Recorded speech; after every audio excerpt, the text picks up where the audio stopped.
Halo semuanya, selamat datang di video saya. Perkenalkan, saya Adam Amrul Wijaya dari Politeknik Negeri Malang dengan prodi Sistem Kelistrikan NIM-nya 20411500109. Nah, pada video saya kali ini saya akan membahas eh, apa saja yang ada di dalam FAMSET Tools. Nah, sebelum lanjut apa saja yang ada di dalam aplikasi FAMSET Tools, kita akan bahas FAMSET Tools itu adalah apa. FAMSET Tools adalah aplikasi atau software yang mengatur parameter dan mengkonfigurasi relay yang cocok digunakan untuk semua relay FAM. Nah, pada video kali ini terkhususnya kita memakai FAM 40. Nah, relay FAM ini gunanya untuk apa sih? FAMSET Tools ini gunanya untuk memungkinkan parameter relay, konfigurasi, dan data yang direkam untuk dipertukarkan antara komputer dan relay FAM dengan menggunakan berbagai kabel komunikasi. Nah, itu dia. Untuk kali ini kita langsung menuju ke software FAMSET Tools-nya. Ya, inilah adalah tampilan awal dari software FAMSET Tools. Nah, kita buka salah satu file dari FAMSET Tools. Kita pilih open di pojok ini. Kita buka folder yang sudah kita ekstrak tadi, FAMSET ini. Kita pilih program FAM VF2. Nah, filenya memang eh, tipenya adalah VF2. Kita klik dua kali atau kita pilih open, kita klik sekali terus pilih open. Nah, kita diminta password, kita isi dengan 2. Kita apply, maka tampilan awal dari software ini akan menunjukkan device info atau informasi device. Untuk main location-nya kita tap Polynema. Ini sebenarnya bisa diubah, yang kita ubah lalu di enter. Untuk shop location-nya kita pilih ke AG5. Kita pilih enter, FAM40-nya tetap. Nah, ini kenapa merah? Karena kita melakukan edit file FAM secara offline atau tidak terhubung dengan relay FAM-nya secara langsung, sehingga akan merah. Nah, ini perlu kita lakukan, nanti ada caranya. Akan saya jelaskan di akhir video. Nah, ini bisa kita ubah juga device name-nya. Misalnya feeder Suhat, kita enter. OCR-nya kita ganti FAM40. Kita enter lagi. Dan application modenya atau FAM-nya ini mau digunakan untuk apa?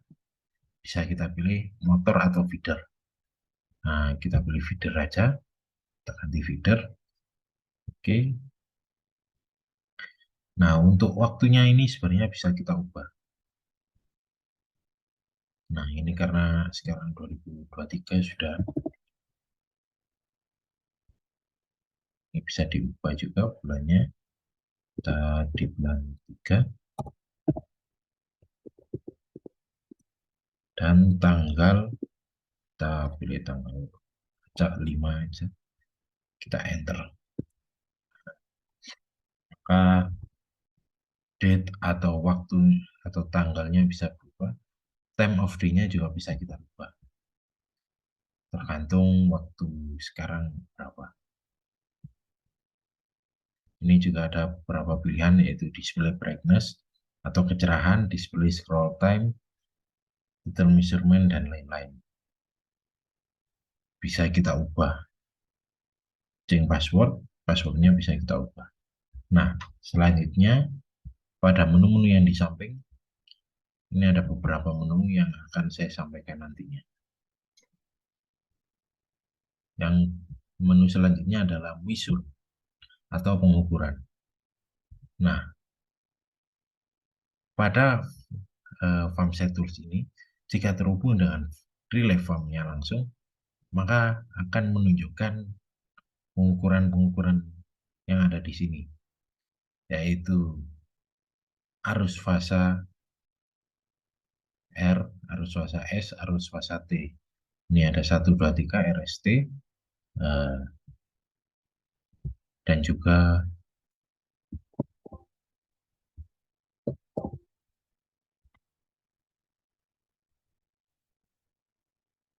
nah, ini bisa juga untuk arus urutan nolnya, bisa kita lihat arus urutan 01, arus urutan 02, dan zero sequence voltage-nya, frekuensinya bisa kita lihat. Nah, ini bisa kita ubah untuk adapted frekuensinya. Misal di kita di negara Amerika atau Jepang yang menggunakan 60 Hz, nah, bisa kita ubah. Jangan lupa enter. Nah, bisa kita ubah. Kita kembalikan ke 50 saja. Karena di Indonesia menggunakan 50 Hz. Lanjut ke harmonisa arus. Harmonisa arus ini bisa ada THD, THD fasa R, S, T. Nah, THD itu total harmonisa distortion dalam bentuk persen. Nah, ini juga ada harmonisa individual di fasa R, S, T. Nah, kita bisa lihat harmonisa kedua, ketiga, sampai ke 15. Nah, harmonisa ini akan berubah saat FarmSet Tools atau device kita yang sudah terintar FarmSet Tools terhubung dengan relay farm. Nah, ini akan berubah secara otomatis.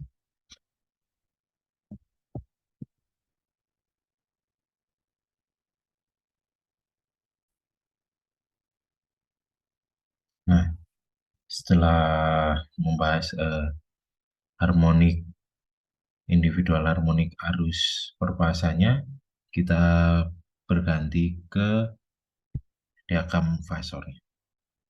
Nah, diagram fasor ini adalah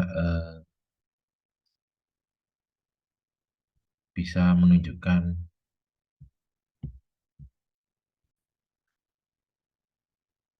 bisa melihat fasor arus pada format dulu. Nah, kenapa 0? Karena ya kita kita secara offline menyetingnya atau tidak terhubung ke relay FAM40 secara langsung sehingga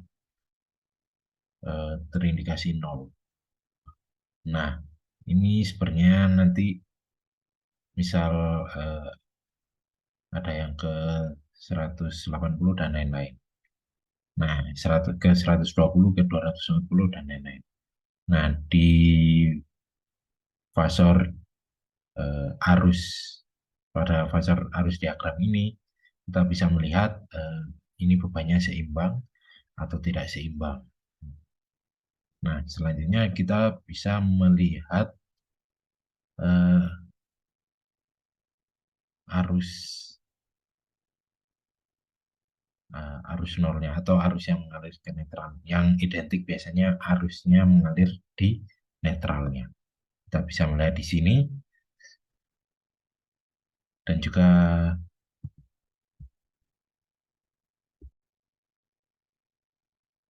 biasanya diagram yang ini jika kita memasang ZCT atau Zero Sequence Current Transformer. Nah, itu adalah untuk pengukuran arus urutan nolnya yang identik seperti yang saya jelaskan tadi, identiknya apa. Nah, kita lanjut ke bawah. Ini ada, dan kita juga bisa melihat untuk tegangan tegangan ke-nya, kita bisa juga lihat. Nah, yang intinya adalah fasor diagram ini adalah untuk melihat beban itu seimbang atau tidak seimbang. Ya, kita lanjut ke pengukuran RMS atau RMS measuring. Nah, ini untuk pengukuran RMS yang di atas adalah total dari semuanya, arus RMS-nya. Dan yang bawahnya adalah RMS dari R, S, dan T. Ini semua akan seperti yang sebelumnya, akan memunculkan parameternya jika terhubung dengan relay farm-nya langsung. Atau ini, jadi ini akan memunculkan secara real time parameternya. Nah, selanjutnya adalah Monmix. Ini adalah laporan tiap bulannya arus maksimal tiap bulannya di bisa dilihat dari tanggal berapa, bulan berapa, tahun berapa, di jam berapa, bisa kita lihat. Nah,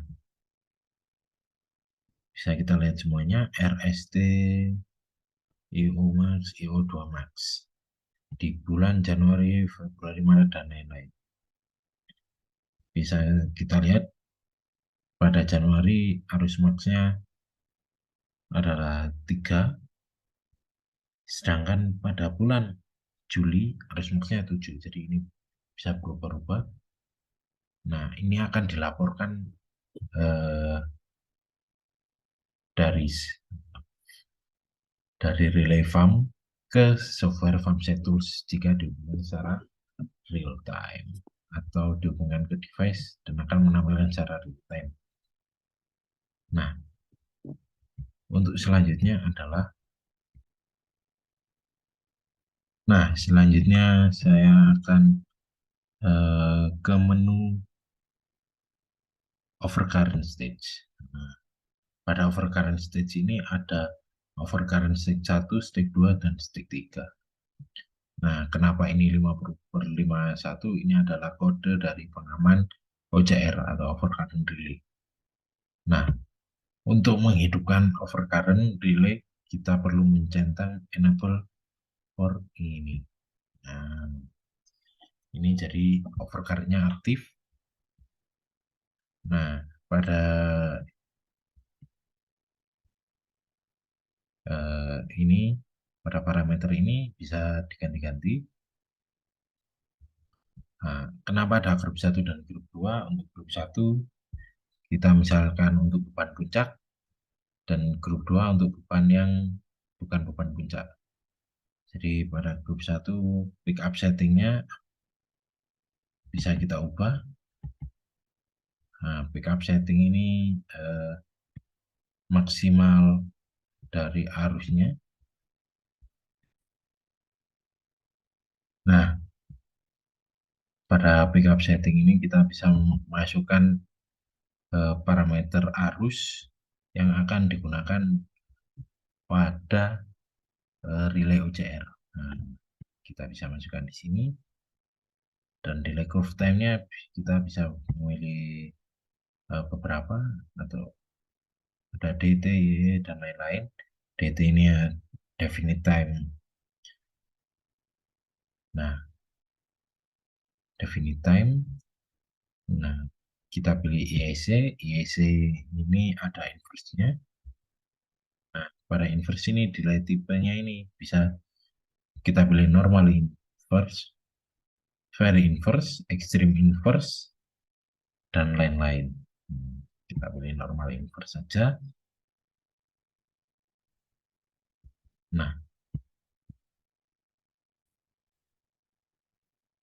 Nah, sedangkan untuk K ini, nilai koefisien K ini didapat dari perhitungan. Perhitungan apa? Yaitu perhitungan koordinasi relay.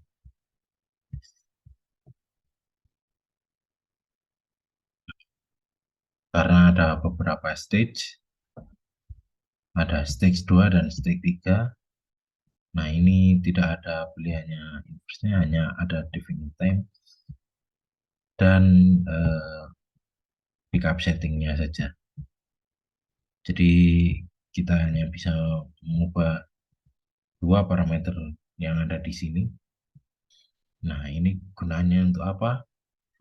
Jadi jika ada arus gangguan yang sangat besar sekali, maka stage 3 ini harus langsung menyala, harus langsung relaynya harus langsung aktif. Nah, ini koordinasi antara relay 3, relay 2, relay 1. Nah, untuk relay 2 dan relay 3 sama, yaitu definite time. Jadi harus diingat bahwa untuk relay 1 ini bisa inverse, relay 2 dan relay 3 hanya definite time.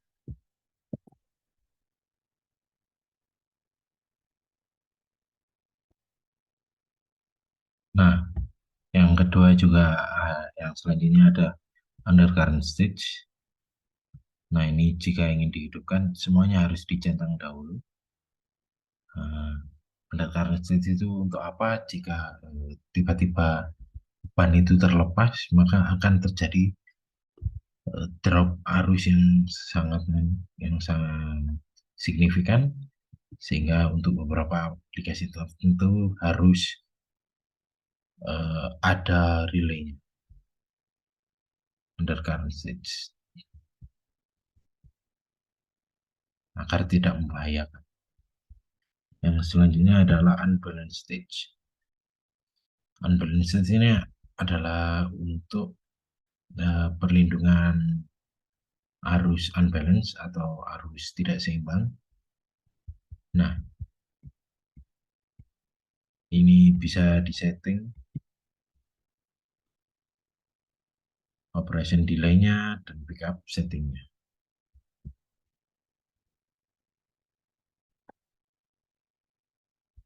Ada juga uh, di FAM40 ini ada thermal overload relay dari jadi apa? Panas berlebih, itu juga ada relaynya. Ada juga earth fault stage atau gangguan ke tanah, gangguan tanah.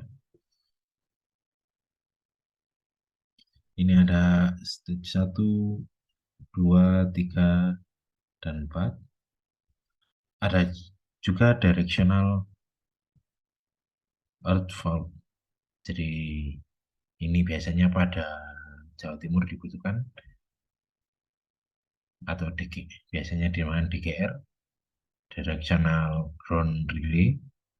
Nah, kenapa dibutuhkan di Jawa Timur? Karena pada Jawa Timur ini menggunakan pentanahan yang kenapa ini digunakan di Jawa Timur ya, karena di Jawa Timur menggunakan pentanahan yang cukup tinggi, ohmnya yaitu 500 ohm dan sebagainya, sehingga perlu DGR karena yang arus yang dihasilkan dari gangguan tersebut rendah. Nah, tidak seperti di Jawa Tengah. Di Jawa Tengah menggunakan pentanahan pada GI outgoing trafo itu secara langsung, sehingga menggunakan ini earth fault stick atau relay gangguan pertama. Ya, selanjutnya Nah, selanjutnya kita akan ke menu scaling pada menu kiri ini. Kita pilih yang scaling. Nah, karena pada relay FAM40 ini butuh arus dan tegangan sebagai parameter dan relay-relay yang ada yang sudah saya jelaskan tadi, karena tidak mungkin yang dari sistem itu langsung masuk ke farm mode dulu, tidak mungkin, maka kita membutuhkan PT atau CT sebagai eh, parameter yang kalau PT dari tegangan tinggi diubah menjadi tegangan yang rendah, untuk CT dari arus yang tinggi diubah ke arus yang rendah. Nah, dalam eh, kita men-setting CT-nya atau membuat skala dari CT-nya, bisa kita lakukan perubahan di sini. Misalnya primernya adalah 1000 ampere, keluarannya adalah 10 ampere. Nah, maka CT primernya atau arus yang sebenarnya diubah ke CT sekundernya atau arus yang sudah dikecilkan agar ini sebagai parameter untuk masuk ke relay farm-nya. Nah, ini kan jadi lebih kecil sehingga bisa masuk ke relay farm-nya. Nah, kita bisa ubah juga untuk rated volt. Nah, rating tegangannya berapa? Bisa juga kita ubah. Nah, setelah kita membuat skala dari CT ini, untuk menghubungkan device ini dari aplikasi FAMSet Tools ini ke FAM40, kita disediakan beberapa eh, alat untuk berkomunikasinya. Nah, ini adalah beberapa konfigurasi protokol untuk menghubungkan alat FAM40, relay FAM4, relay FAM-nya ke aplikasi FAMSet Tools di device kalian. Nah, pada perkuliahan di lab SCADA ini, kita menggunakan yang IEC 608705-103. Nah, kita menggunakan ini. Nah, pada protokol komunikasi ini kita bisa mengubah-ubah dari bitrate-nya, kita bisa ubah mau 9600 atau 19200, bps byte per second, sending intervalnya juga bisa kita ubah berapa milisecond, dan bisa kita record sampel in MSG dan lain-lain.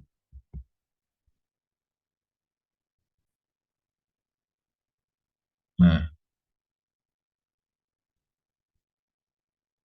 pada IEC 608705.113 ini kita bisa mengkonfigurasinya. Nah, untuk cara mengkonfigurasinya akan dijelaskan pada video selanjutnya.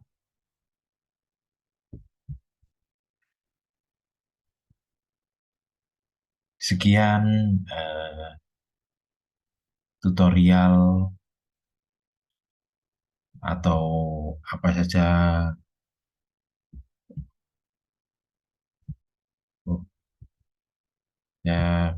mengerjakan sesuatu untuk hal yang ingin saya share. Nah, pada aplikasi Farmset Tools ini ada beberapa hal yang kita perlu tahu, ya, yang di atas. Yang pertama adalah, sebentar,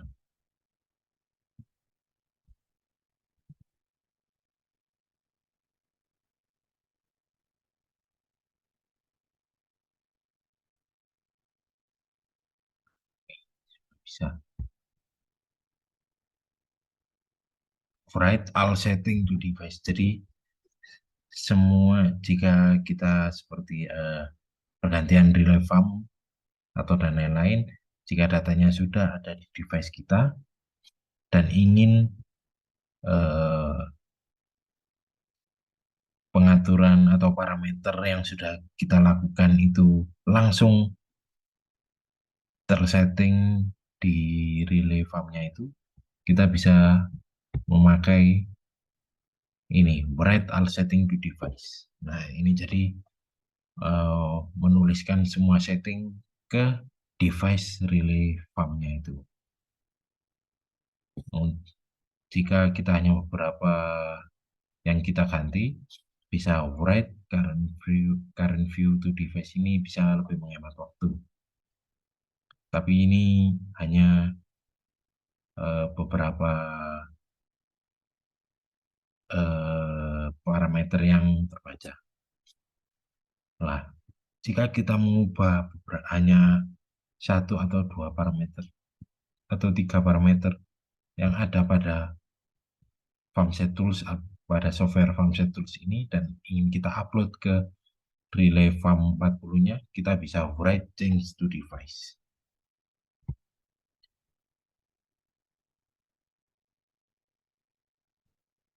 Nah, untuk sebaliknya,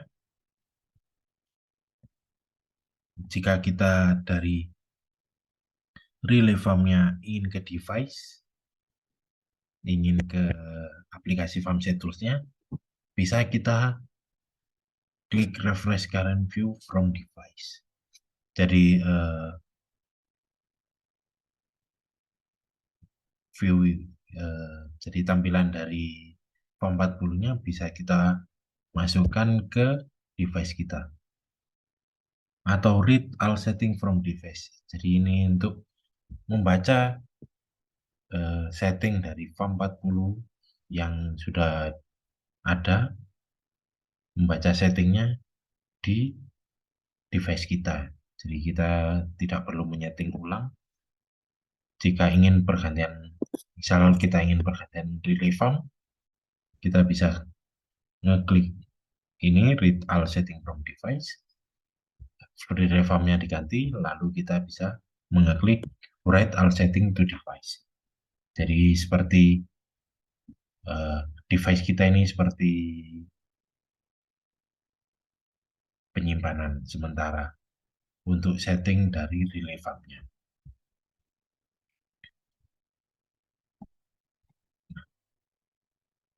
Terima kasih sudah menonton video ini, tutorial semua beberapa setting, membaca beberapa setting yang ada di relay farm, di software relay farm 40, relay farm 40 atau relay farm tools ini. Sekian, terima kasih, see you next in my video, bye bye.